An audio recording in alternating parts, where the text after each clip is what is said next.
Mi padre quiso adoptar legalmente a mi hijo para darle una mejor vida, pero la verdadera razón era usarlo como beneficio económico en su nuevo matrimonio. Cuando mi papá me llamó para hablar de familia, supe desde el primer segundo que algo estaba raro. Nunca ha sido un hombre de esos que juntan a la gente para conversar como adultos, siempre fue más del estilo de soltar órdenes y esperar que uno las obedeciera sin hacer preguntas. Pero desde que se juntó con su nueva esposa, una mujer que podría ser mi hermana menor, anda pretendiendo que es un patriarca moderno, de esos que hacen grandes anuncios y dan discursos sobre la importancia de la unión familiar. Yo fui, más que nada, porque no quería que mi hijo estuviera cerca de él sin que yo pudiera ponerme enfrente si se ponía pesado. Mi hijo tiene 7 años y es mi vida entera, y aunque mi papá no es un monstruo, tampoco es la clase de hombre al que le confiaría a un niño si no estoy yo ahí. Cuando llegué a su casa, él y su esposa estaban sentados como si fueran los anfitriones de un programa barato de entrevistas, con esa sonrisa incómoda que uno pone cuando quiere vender algo. Me ofrecieron agua pero no acepté porque lo conozco. Cada vez que intenta ser amable es porque está a punto de soltar una chingadera. No tardó mucho. Me dijo que había estado pensando en mi futuro, en el futuro de mi hijo, en cómo la vida es difícil para un padre soltero. Comentó que la estabilidad es lo que más necesita un niño, que él ya tiene una familia formada con su nueva esposa y que sería perfecto que mi hijo se sumara de manera oficial. Pregunté qué significaba eso y él lo soltó con una calma que me dio ganas de aventarle la silla. Quería adoptar legalmente a mi hijo. Lo dijo como si fuera una idea lógica, incluso generosa, como si se estuviera ofreciendo a cargarme un peso de encima. Me quedé mirándolo, tratando de entender si hablaba en serio. Le pregunté si estaba consciente de lo que estaba diciendo, si realmente pensaba que yo iba a entregar a mi hijo como si se tratara de un trámite de oficina. Él respondió que no era así, que yo seguiría siendo parte de la vida del niño, pero que legalmente estar bajo su techo sería mejor para todos. Su esposa intervino y dijo que a los niños les hace bien crecer en un hogar con mamá y papá, que mi hijo necesitaba una figura femenina estable. Lo dijo con esa vocecita dulce que usan las personas que creen que pueden manipular a cualquiera. Sentí cómo se me apretaba el pecho del coraje, porque en ningún momento les di pie para opinar así, ni para meter a mi hijo en una fantasía familiar que solo existía en su cabeza. Me levanté. Les dije que la conversación había terminado y que no volvieran a mencionar esa idea. Mi papá se molestó, me pidió que no fuera impulsivo, que pensara en lo que era mejor para el niño. Yo le contesté que lo mejor para el niño era estar lejos de personas que lo ven como un accesorio. Ahí se enfureció de verdad. Me dijo que yo estaba siendo egoísta, que no pensaba en el futuro, que no tenía idea de lo difícil que es criar a un niño. Le respondí que yo sí lo sabía, que lo hacía todos los días desde hace años sin su ayuda, mientras él brincaba de pareja en pareja y hacía berrinches cada vez que la vida no se acomodaba a su antojo. Salí de su casa sin mirar atrás porque si me quedaba un segundo más, iba a decir algo que luego no tendría arreglo. Durante los días siguientes, mi papá empezó con mensajes que disfrazaban manipulación como preocupación. Me decía que habláramos con calma, que no tomara decisiones basado en el orgullo, que los niños son más felices cuando tienen una familia completa. Yo lo ignoré porque soy muchas cosas, pero no soy pendejo, sé perfectamente cuando alguien quiere convencerme de algo porque tiene un interés escondido. Y la verdad, la idea de que él y su esposa quisieran adoptar a mi hijo ya me olía mal, pero empezó a apestar cuando escuché algo que no estaban suponiendo que yo escuchara. Había pasado a dejar unos documentos que necesitaba para un trámite y mientras esperaba en el porche, escuché a la esposa de mi papá hablando por teléfono, diciendo que si lograban adoptar al niño, los beneficios que recibirían serían más altos, que la ayuda mensual aumentaría y que el reembolso de impuestos sería mucho mejor el próximo año. Se lo dijo a alguien con un tono emocionado, como si estuviera hablando de un ascenso o un descuento espectacular. Mi nombre no apareció nunca en la conversación. Mi hijo tampoco. No hablaba de él como persona, sino como una especie de bono adicional. Eso fue suficiente para que la poca paciencia que me quedaba explotara. Desde ese momento supe que no estaban interesados en mi hijo por amor, ni por preocupación, ni por querer darle una vida mejor. Era dinero. Todo era dinero. Y como siempre, mi papá quería sentirse el héroe mientras en realidad estaba usando a los demás para sacar ventaja. Me largué sin avisar y no volví a pisar esa casa. Cuando él se dio cuenta de que yo no estaba cayendo en el juego, me llamó furioso, diciendo que estaba siendo irresponsable, que él sí tenía los medios para darle una vida digna a mi hijo. Que yo estaba repitiendo los errores de mi madre y que si seguía poniéndome difícil, iba a intentar buscar custodia porque el niño merece algo mejor que un padre que vive en un departamento barato. Ese fue el punto en el que algo dentro de mí se rompió. No solo me estaba insultando a mí, estaba minimizando todo lo que he hecho con tal de que a mi hijo no le falte nada. Mi papá nunca estuvo cuando me quedé sin trabajo, cuando tuve que hacer malabares para pagar guardería, cuando pasé noches enteras sin dormir preocupado por cómo cubrir gastos sin dejar de ser un buen padre. No movería un dedo por mí, pero sí estaría dispuesto a pelear por el niño si eso le daba ventajas económicas. Ahí entendí que si yo no hacía algo, él seguiría intentando jalar los hilos y convertir a mi hijo en parte de su proyecto de vida, como si fuera un objeto más que puede acomodar a su conveniencia. Y sí, tuve que hacer algo. No porque me gustara la idea, sino porque conozco perfectamente a mi papá y a la persona con la que se juntó. Sé cómo se mueven, sé cómo manipulan, sé cómo tuercen las cosas hasta que ellos quedan como víctimas. Yo no pienso permitir que mi hijo quede atrapado en las decisiones de dos adultos que ven la crianza como un negocio. Nunca he sido perfecto, tampoco soy un santo, pero si mi viejo quiere guerra, yo voy a defender a mi hijo con todo lo que tenga. Y si eso implica hundir lo que él está construyendo, entonces que así sea. Él cruzó una línea y yo no la voy a ignorar. No esta vez. Not this shit. Actualización 1. Habían pasado aproximadamente 2 semanas desde aquel último encontronazo y durante ese tiempo había intentado enfocarme únicamente en mi hijo y en el trabajo, evitando pensar en mi papá lo más posible. Era complicado, porque cada vez que sonaba el teléfono sentía ese pequeño sobresalto de molestia mezclada con ansiedad, como si estuviera esperando el siguiente movimiento de alguien que ya no consideraba parte de mi vida pero que, por desgracia, seguía teniendo mi número y demasiadas opiniones sobre lo que yo debía estar haciendo. Aún así, me mantuve firme en no responderle. Quería que entendiera que la conversación había terminado, que su idea absurda de adoptar a mi hijo no iba a revivir solo porque él la repitiera suficientes veces. Lo que no sabía en ese momento era que la realidad iba a darme una sacudida más fuerte de la que esperaba y que lo que yo había decidido hacer para proteger a mi hijo iba a desencadenar algo mucho más grande. El día en que empezaron a ocurrir cosas raras fue uno que, honestamente, parecía igual que cualquier otro. Yo estaba preparando la comida para mi hijo cuando recibí un mensaje de mi tía, una de las pocas personas decentes del lado de mi papá. Me decía que había ido a visitarlo y que lo notaba muy alterado, más de lo normal, y que tenía una actitud extraña, como si estuviera escondiendo algo o esperando un desastre. No le di demasiada importancia en ese momento, porque mi papá siempre andaba de humor cambiante desde que se juntó con esa mujer que parecía vivir en un estado permanente de dramatismo. Sin embargo, no pasaron ni 3 horas cuando recibí un mensaje más, esta vez de un número que no tenía registrado. Era corto, directo y completamente inesperado. Me pedían confirmar si yo era la persona que había enviado cierta información a una oficina estatal relacionada con beneficios públicos. No respondí de inmediato, obviamente, pero mi estómago se apretó. Sabía perfecto qué información era, porque había sido yo quien la había enviado. Cuando decidí hacerlo, no fue una decisión impulsiva ni tomada por rabia.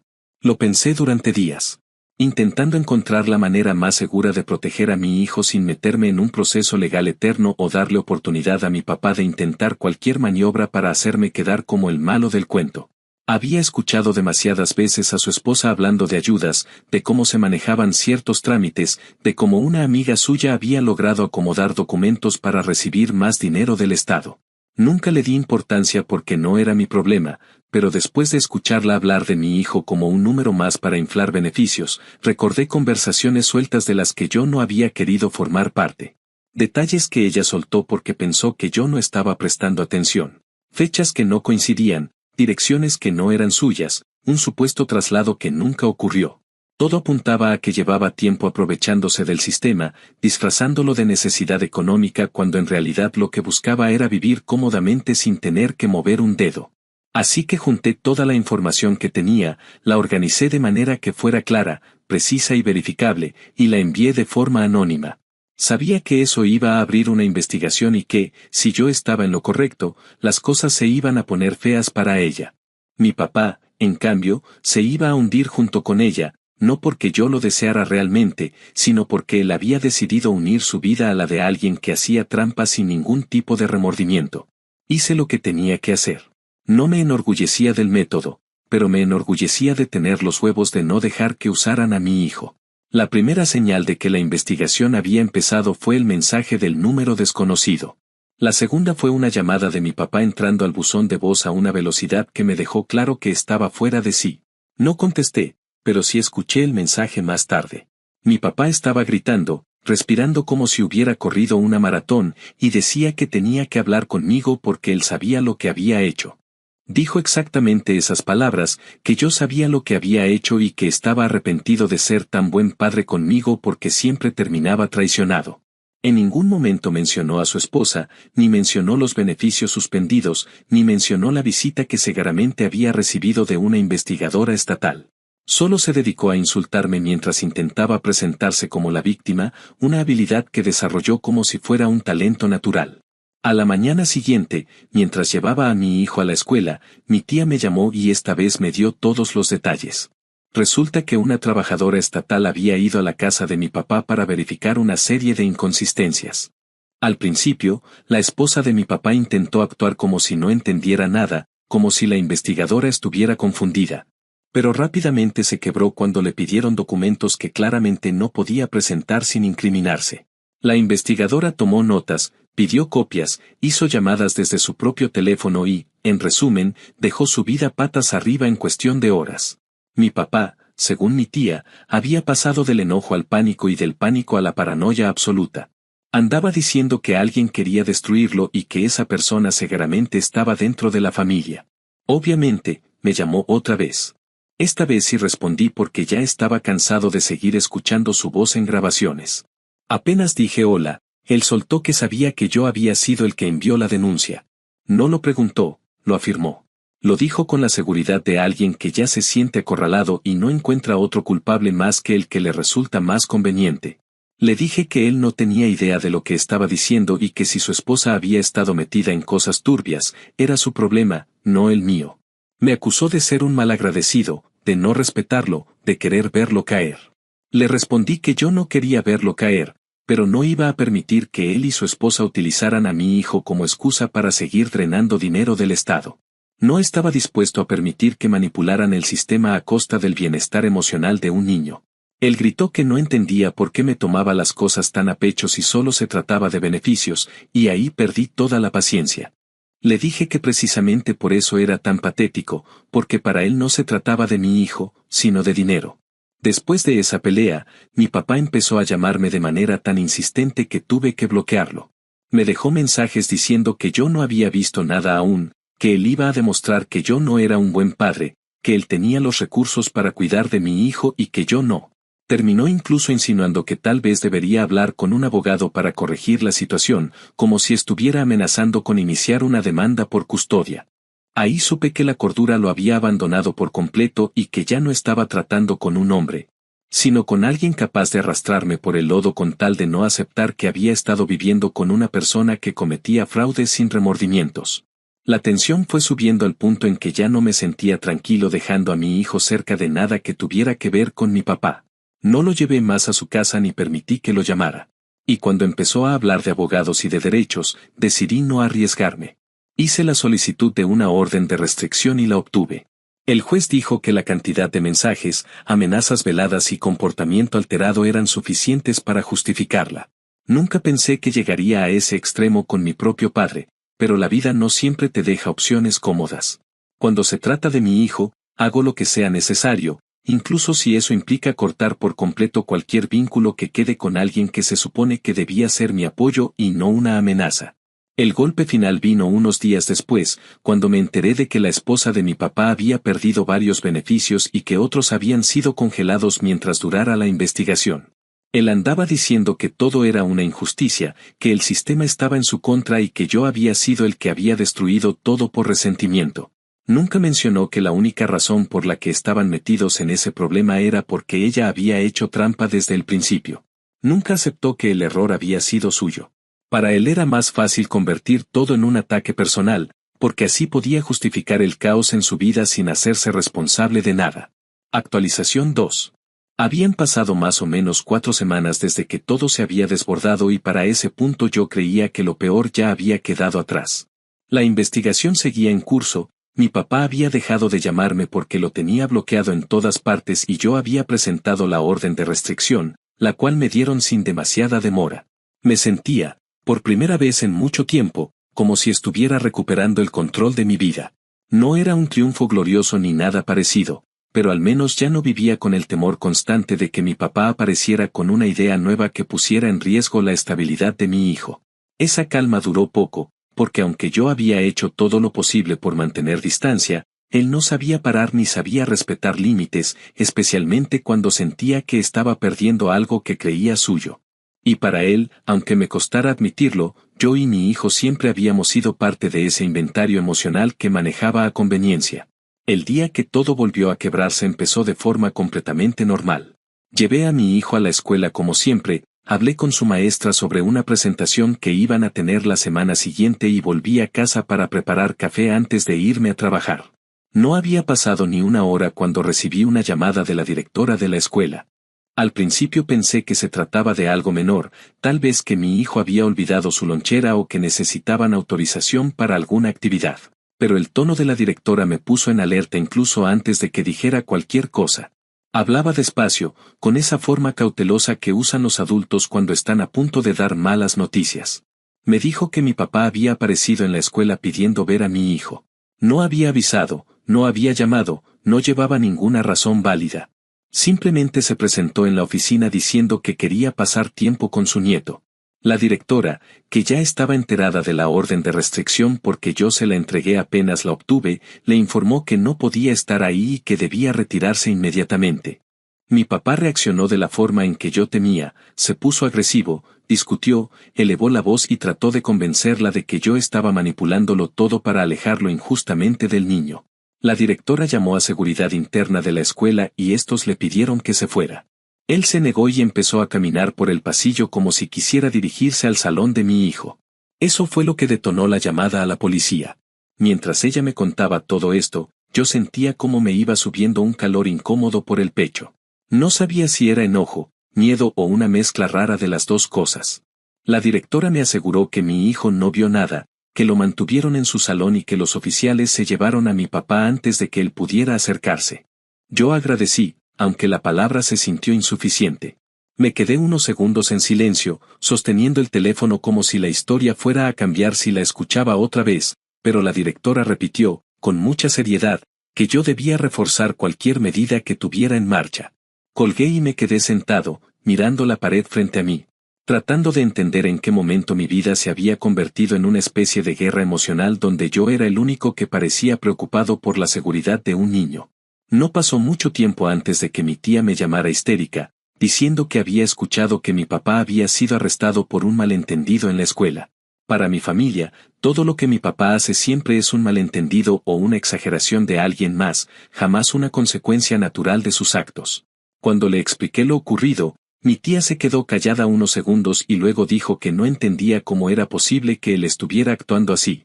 Le dije que yo tampoco lo entendía, pero que no podía seguir dándole explicaciones a nadie porque, al final del día, era yo quien tenía que proteger a mi hijo y no iba a pedir permiso para hacerlo.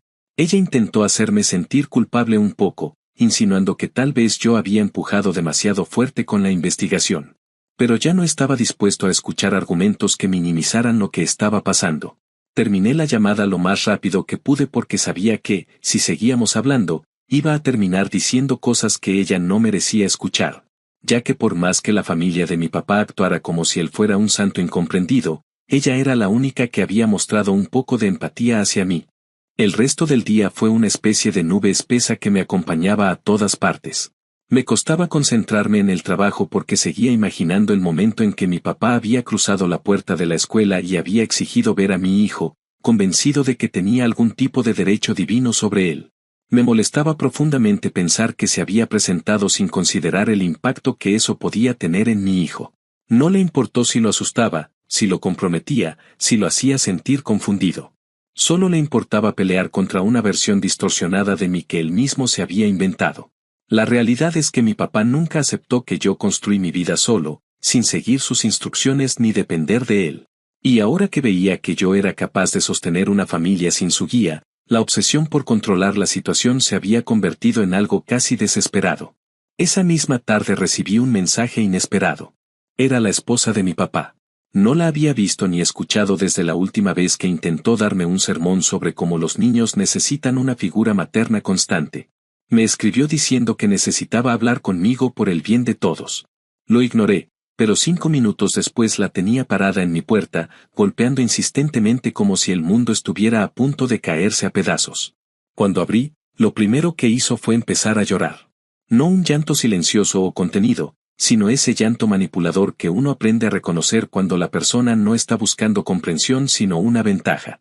Me dijo que mi papá estaba destruido por mi culpa, que la investigación había complicado todo y que ella no tenía por qué sufrir por mis decisiones. Le pedí que fuera al grano porque no tenía ganas de escuchar un discurso de telenovela. Entonces soltó que no pensaba seguir con mi papá si él seguía metido en problemas legales y financieros, que ella tenía a sus hijos que cuidar y no podía cargar con un hombre inestable. Me sorprendió un poco lo rápido que soltó esa declaración, como si hubiera estado guardándola para usarla en cuanto las cosas se pusieran feas. En medio del drama me dijo que todo esto era mi responsabilidad porque yo había provocado el caos que ahora se desataba sobre ellos. Le respondí que si ella había cometido fraude, eso no tenía nada que ver conmigo, que yo simplemente había puesto información en manos de las personas indicadas.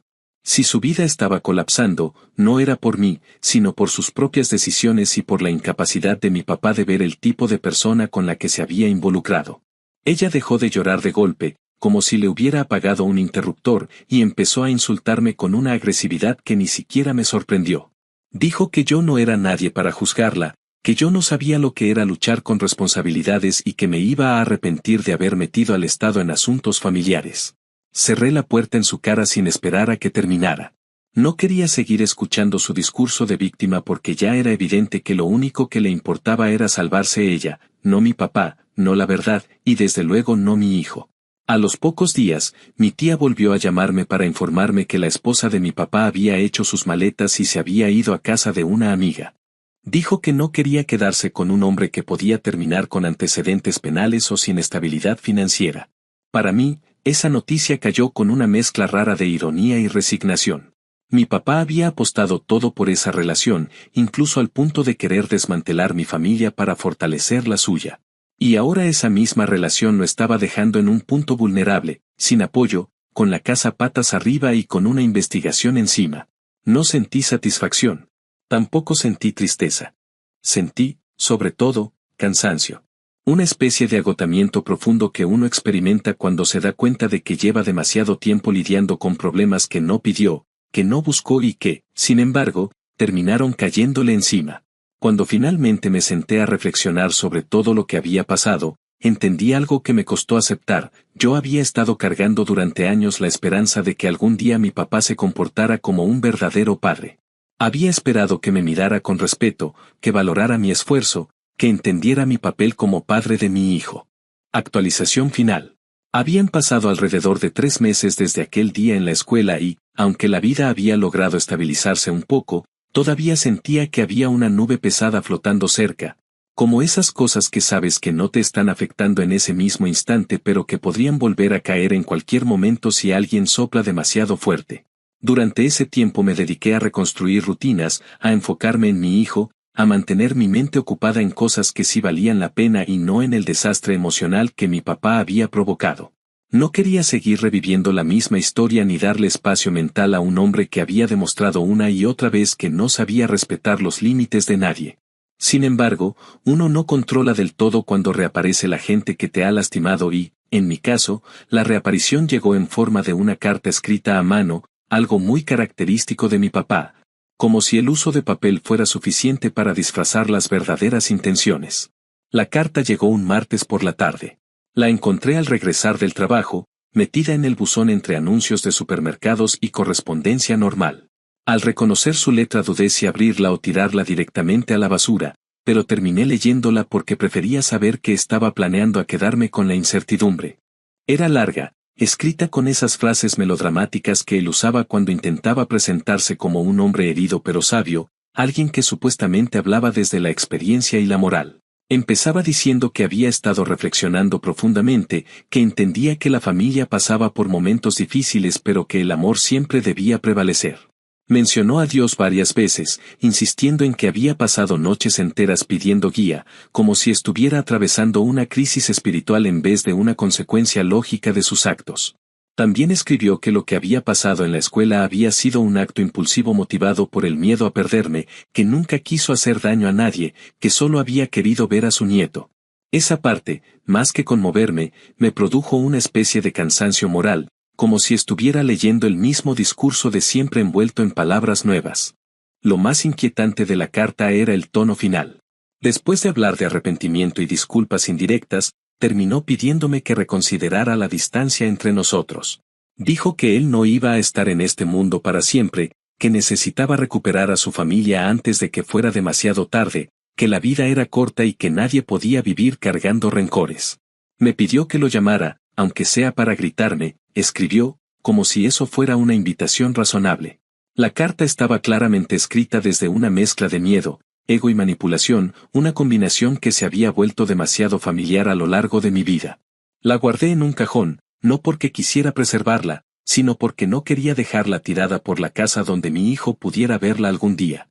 Al día siguiente hablé con mi tía para corroborar la versión que él intentaba transmitir. No tardó en confirmarme que mi papá estaba atravesando uno de los momentos más complicados de su vida. Me dijo que la esposa lo había dejado definitivamente, que se había llevado casi todas sus cosas y que incluso había intentado culparlo públicamente para quedar como víctima ante sus amigas. Mi papá, por su parte, estaba viviendo en un pequeño apartamento de un complejo antiguo, pagando una renta que apenas podía cubrir porque parte de sus ingresos habían sido retenidos durante la investigación. Al parecer, había vendido varios muebles y herramientas que había acumulado durante años para mantenerse a flote. Lo relató mi tía con una mezcla de pena y lealtad mal ubicada, insistiendo en que él estaba pagando demasiadas cosas por errores que no eran suyos. No quise discutir con ella porque sabía que nunca entendería la dimensión completa del problema. Para la mayoría de mi familia, mi papá siempre ha sido ese hombre que trabaja mucho y sufre en silencio, no el que empuja a los demás hacia el caos cuando no obtiene lo que quiere. Durante semanas me quedé pensando si debía responder la carta, no por él, sino por mí mismo. Una parte de mí, la más cansada, quería simplemente cerrar ese capítulo con algo mínimo, como una respuesta corta que dejara claro que no había vuelta atrás. Pero otra parte, una parte que había crecido desde que me convertí en padre, sabía que cualquier respuesta podía interpretarse como una puerta abierta para que él volviera a tener presencia en mi vida de forma desordenada. Yo no quería eso. No quería que regresara con promesas vacías ni con demandas disfrazadas de afecto. No quería que mi hijo viviera expuesto a una figura que actuaba por impulso y que no sabía reconocer el daño que provocaba. Había pasado demasiado tiempo intentando entenderlo, tratando de justificar por qué era como era, dándole segundas oportunidades que nunca dieron frutos. Había llegado el punto en que ya no podía seguir cargando con la culpa heredada que él siempre esperaba que yo aceptara. Un par de semanas después, lo vi sin querer en el estacionamiento de una tienda. Yo iba saliendo con mi hijo y él estaba entrando, solo, cabizbajo, con un aspecto más deteriorado del que recordaba. No me vio o fingió no hacerlo. Supe entonces que no necesitaba responderle nada. El simple hecho de verlo así, alejado, sin la fuerza que solía proyectar, me confirmó que estaba enfrentando la caída que había construido con sus propias decisiones. No sentí satisfacción. No sentí venganza en el sentido tradicional. Sentí una tranquilidad amarga, una especie de cierre silencioso que no dependía de palabras ni de cartas ni de discusiones. Era simplemente la certeza de que ya no teníamos nada que ofrecernos el uno al otro. Esa noche, después de acostar a mi hijo, me senté un largo rato en el sofá pensando en todo lo que había ocurrido desde que mi papá intentó convencerme de que lo mejor era que él adoptara a mi hijo. Recordé su insistencia, su manipulación, su incapacidad para ver más allá de su propio deseo de control. También recordé el momento en que entendí que mi obligación no era complacerlo a él ni sostener una relación dañina solo porque compartíamos sangre. Mi obligación era proteger a mi hijo y asegurarme de que creciera en un entorno donde las decisiones se tomaran con amor genuino y no con intereses escondidos. Me di cuenta entonces de que, aunque me dolía aceptar que la distancia con mi papá era definitiva, también era lo más sano que podía haber hecho. Al final, la vida no me dio un final elegante ni una conversación de reconciliación donde ambas partes se entienden y cierran heridas. Me dio algo más real. Me dio la claridad para ver que no todas las relaciones familiares deben conservarse y que a veces la única manera de proteger algo valioso es alejándose de quien amenaza con destruirlo. Mi papá eligió caminos que yo jamás voy a seguir, y esa diferencia, por más dura que sea, marca la separación entre su mundo y el mío. Mi hijo crece sabiendo que lo protejo, que nadie va a usarlo como moneda de intercambio y que conmigo siempre va a tener un lugar seguro. Guardé la carta en una caja donde meto cosas que ya no forman parte de mi vida activa. No la volví a leer. No tengo intención de contestarla. La historia con mi papá no terminó por falta de amor sino por falta de responsabilidad de su parte. Y aunque no me siento orgulloso de cómo se dieron las cosas, sí siento paz.